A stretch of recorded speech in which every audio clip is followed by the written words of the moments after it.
First contact fiasco. The day Captain Nara Reed's diplomatic career imploded started like any other aboard the United Earth vessel Concorde. As the youngest captain in Earth's diplomatic corps at 32, she'd earned her position through a remarkable talent for understanding alien psychology. Her record boasted 17 successful first contact scenarios and 3 interspecies conflict resolutions without a single shot fired. Captain Reed, her XO commander Javier Santos called as she entered the bridge. Long-range sensors have detected an unidentified vessel approaching the Irene colony. Nara straightened her midnight blue uniform. Classification. Nothing in our databases, Captain. It's massive. Approximately 3 kilometers in length. Definitely not human design. Notify Earth Command. Full diplomatic protocol. Her voice remained steady despite the flutter in her stomach. First contacts were always thrilling and dangerous. Open all standard greeting channels and begin broadcasting the first contact package. The Concorde was positioned as a diplomatic buffer between Earth's newest colony on Irene IV and the unexplored region of space beyond, home to nearly 10,000 colonists, including 2,000 children. Irene was humanity's farthest outpost. Captain, they're responding. Lieutenant Chen at Communications announced. Visual incoming. The view screen flickered, revealing a being with scaled, iridescent skin, the color of burnished copper. 4 black eyes arranged in a diamond pattern studied them, while a lipless mouth moved beneath a flat nose. I am Supreme Commander Vexillar of the Sovereign Valkyrie Imperium. The translation software rendered in a neutral tone. Your presence has been noted. State your purpose. Nara stepped forward. I am Captain Nara Reed of the United Earth vessel Concorde. We represent the human settlement on the 4th planet of this system. We come in peace and wish to establish diplomatic relations. The alien's eyes narrowed. Humans, we have heard whispers of your kind. Your expansion is noted. Something in the commander's tone sent a chill through Nara. We seek only peaceful coexistence. The colony behind us is civilian in nature. Scientists, farmers, families building a new home. Families. One of Vexillar's upper eyes twitched. You bring your young to an unsecured border region. We bring our entire society. It's our way. The communication abruptly terminated. They've closed the channel, Lieutenant Chen reported. And they're moving. Fast. Nara's stomach dropped. Trajectory. Directly toward Irene IV, Captain. They'll reach the colony in 17 minutes. Warn the colony. Full evacuation to the emergency shelters.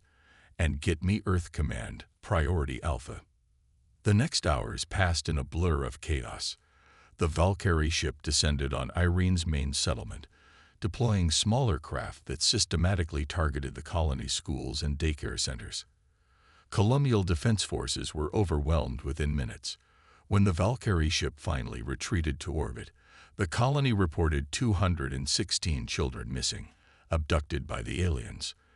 In the Concorde's conference room, Nara faced the somber faces on the view screen, the Joint Chiefs of Staff, and the Secretary General herself. They took our children. Secretary General Miki's voice was ice. This is an act of war. Madam Secretary, I believe there's been a fundamental misunderstanding, Nara insisted. The Valkyrie commander specifically questioned our practice of bringing children to frontier worlds. Their actions, while inexcusable, may not have been intended as we perceive them. Admiral Chen leaned forward. Captain Reed, 2 battle groups are already en route to your position. They'll arrive in 48 hours. Your orders are to maintain surveillance and attempt communication, but make no commitments. The Valkyrie will return our children, or we will take them back. After the call ended, Commander Santos approached. Captain, we're receiving a transmission from the Valkyrie vessel. On the bridge, Nara straightened her uniform and nodded. On screen.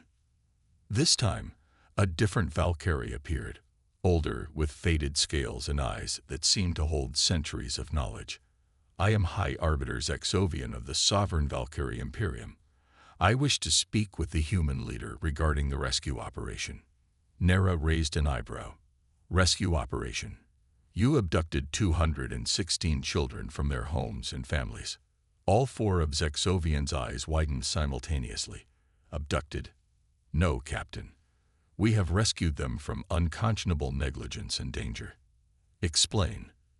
Your species places its vulnerable offspring in exposed frontier settlements, without proper protection, without the security of your core worlds. This violates all principles of civilized conduct. Understanding dawned slowly. You believe we're endangering our children by allowing them on colony worlds. It is beyond reckless. In the Valkyrie Imperium, juveniles remain in the most secure facilities at our homeworld until maturity. No Valkyrie would ever expose young ones to the dangers of frontier existence. The Arbiter's scales rippled with what Nera's xenopsychology training suggested was genuine distress. When Commander Vexillor reported finding human juveniles in an exposed settlement, the maternal council ordered immediate intervention. Nera took a deep breath. Arbiter Zexovian, humans keep our families together. Children live with their parents and communities, regardless of location. Those children you rescued have been traumatically separated from their parents, who are now preparing for war to get them back. War. Now the Arbiter's scales paled. Over safeguarding juveniles. Over kidnapping children. Humans are extraordinarily protective of our young. Your actions have triggered our strongest defensive instincts. The Arbiter was silent for several moments. This complicates matters. Our intention was protection, not provocation. Return the children immediately, and perhaps we can prevent the situation from escalating further. It's not that simple, Captain. Zexovian's voice lowered. The maternal council has already begun integration protocols. The children have been placed under the protection of our highest houses. Integration. What does that mean? In Valkyrie society, rescued juveniles are adopted into noble houses and given all privileges of our own offspring. The Arbiter's expression shifted.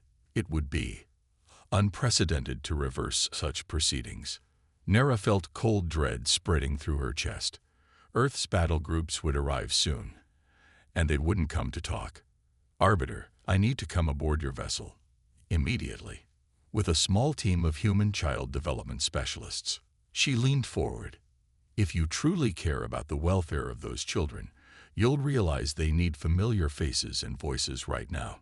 The maternal council will resist. Then make them understand this. 2 human battle fleets are 47 hours from this position.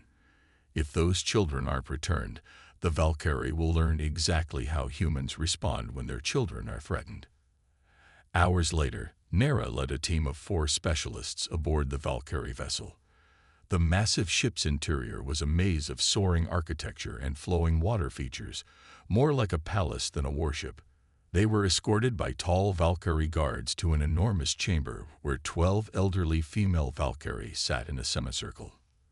The maternal council, their guide announced. The central figure, her scales a deep purple with age, regarded Nera with all 4 eyes. I am High Matriarch Kelverix. You claim we have erred in rescuing your young. Nera stepped forward. You have not rescued them. You have abducted them. Human children require their parents and familiar surroundings to thrive. Untrue. Another counselor interjected. Our medical scans show human juveniles are remarkably adaptive. Already they have begun accepting nourishment and care from Valkyrie nurturers. May we see them? Dr. Rivera, the chief child psychologist, asked. After a tense discussion among the council, they were led to a vast, garden-like space where the children had been gathered. Some of the younger ones were crying, while the older children huddled in protective groups.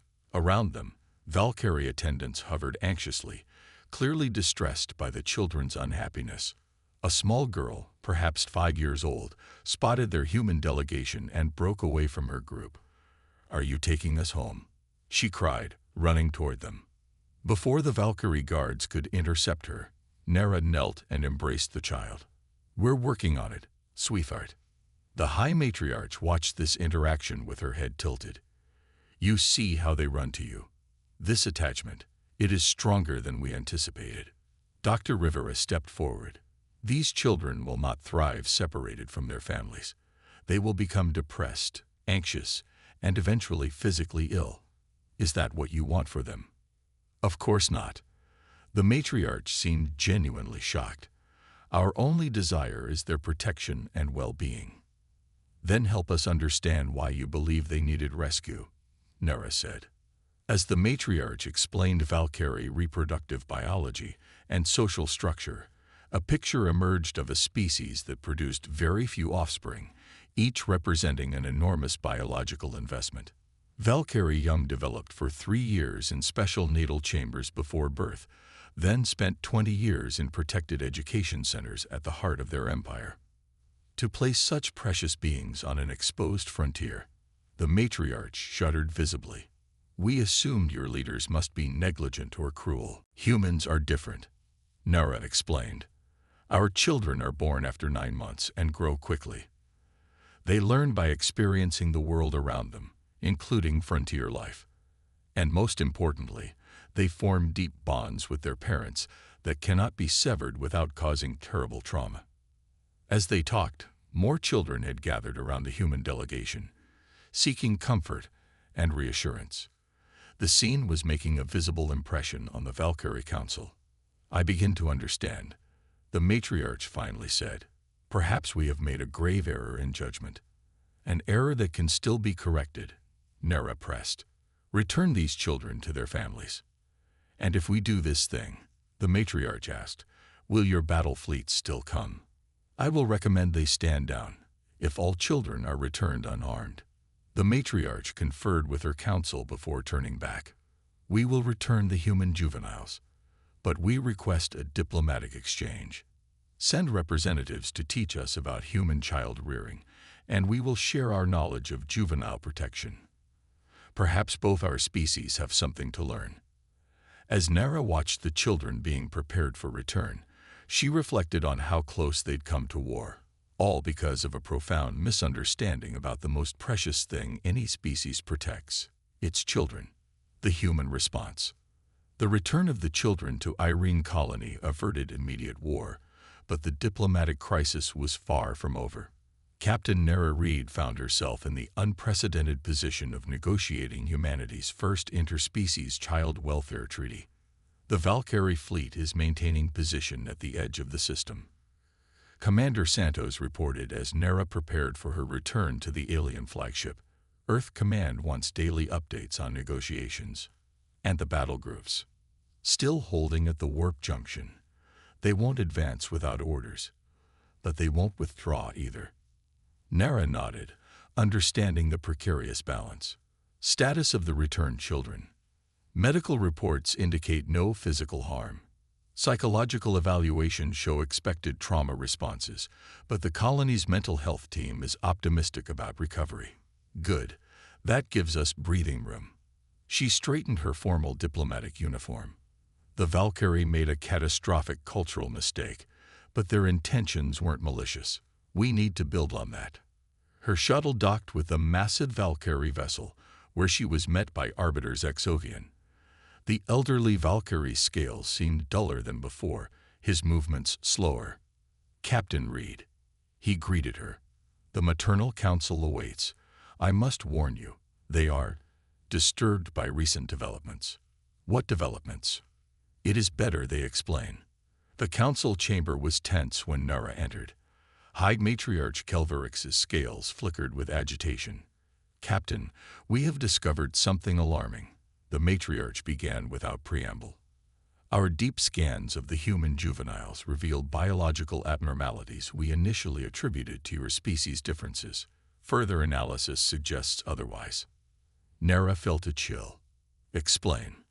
Many of your children show evidence of previous injuries, healed bone fractures, skin abrasions, immunological responses to pathogens.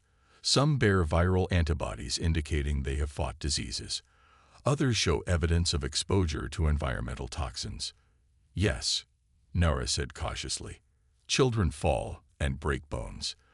They get sick and recover. They play in dirt and sometimes encounter mild toxins. This is normal human development.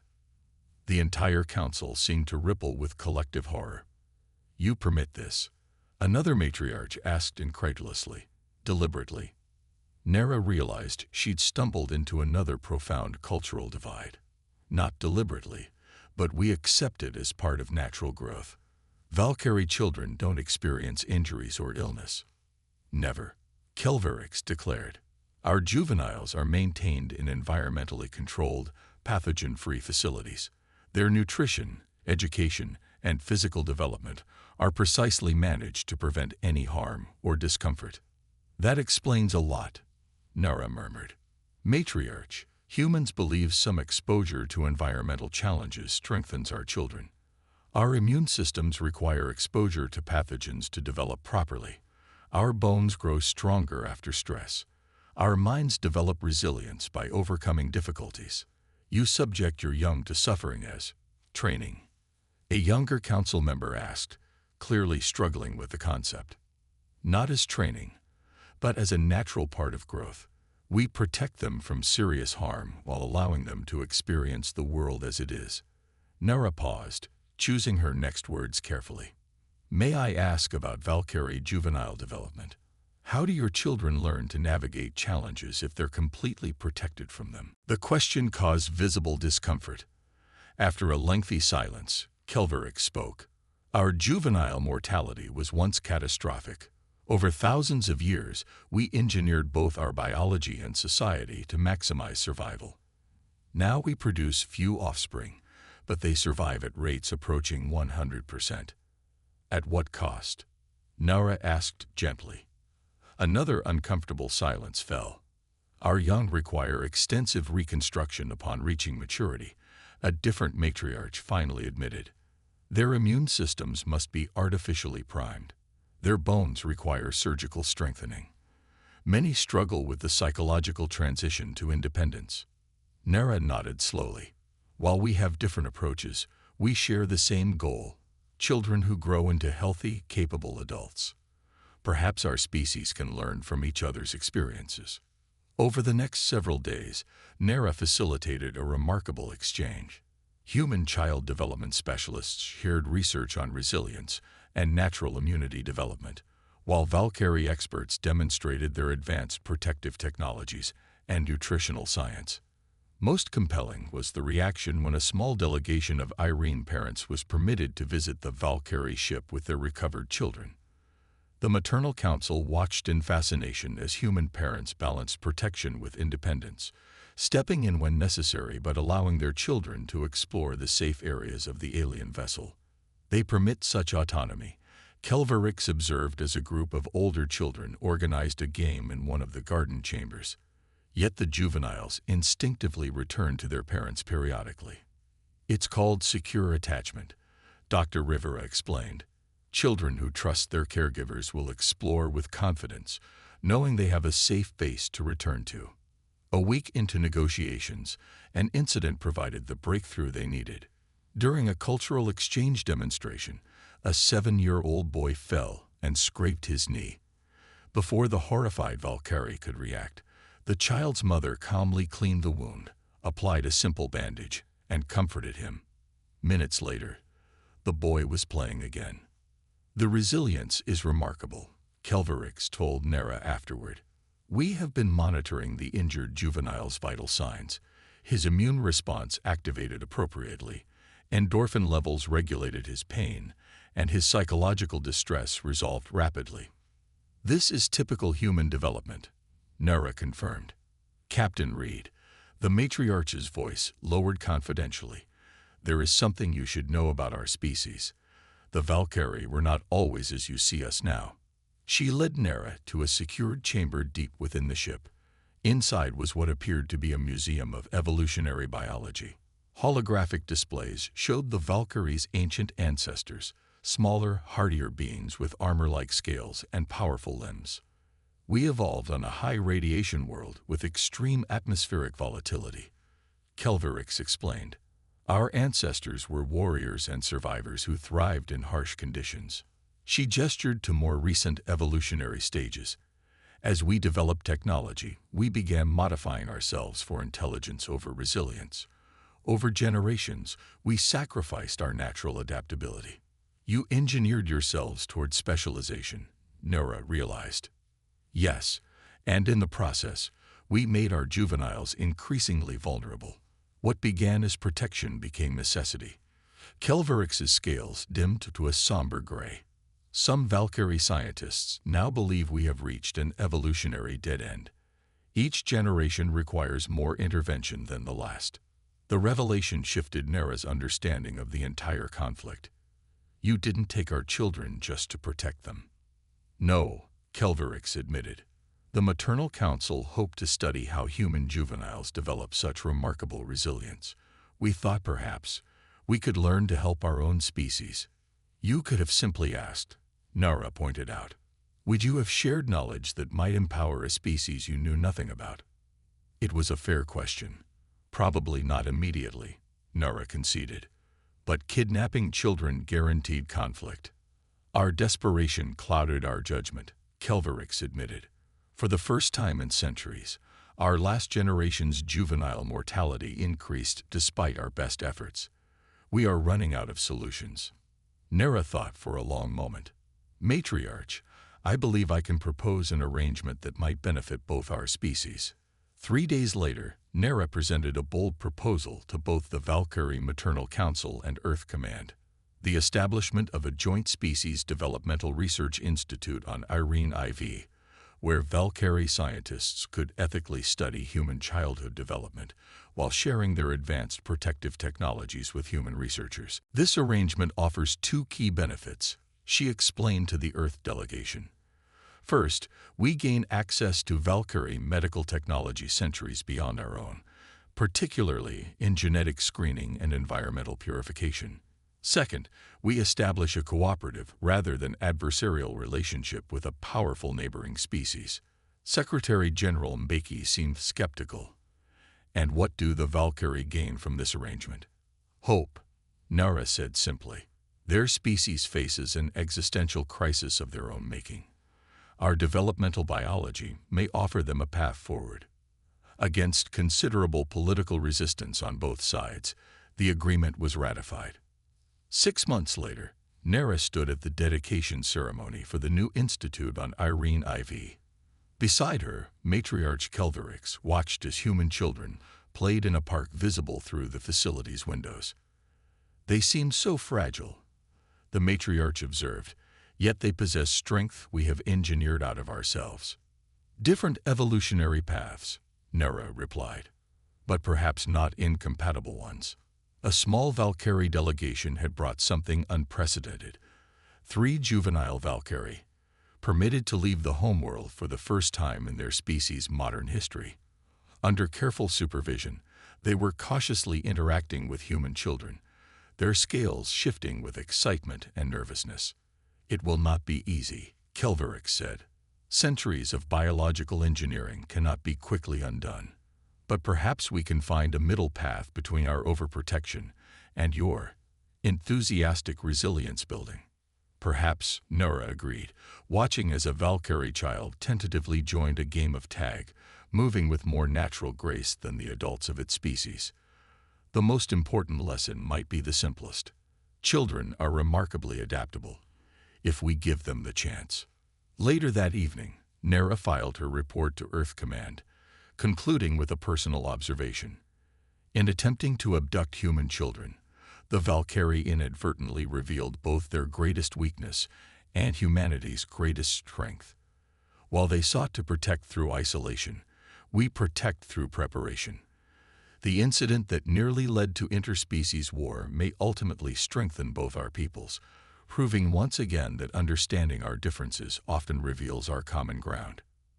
As the first joint research teams began their work, no one could have predicted that within a generation, this crisis would be remembered not as humanity's first interstellar conflict, but as the beginning of its most fruitful alliance, and that the children at the center of the incident would grow up to become the first ambassadors of a new era of cooperation, Their early trauma transformed into wisdom that would guide two species toward a shared future neither could have achieved alone.